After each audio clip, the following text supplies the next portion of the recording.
Yun lang, yun nga, those things happen, but you really want to protect your players, especially kung nandito ka na, malaki yung chance na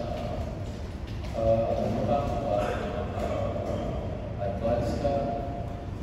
It's really preservation of your personnel. Ayun po sa kanila, ang bagay, nawala si Ray, nawala si Ruela, nawala si Pugoy, wala. Sa amin, wala si Mo, wala si Felix. So, I felt na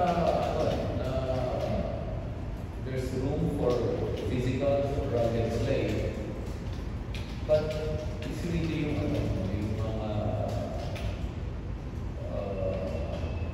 pwedeng maka-injure, pwedeng maka-damage ng career ng player, or hindi man, ang bagay kung mawawala siya sa'yo ng 2-3 laro, baka tapos na yung series.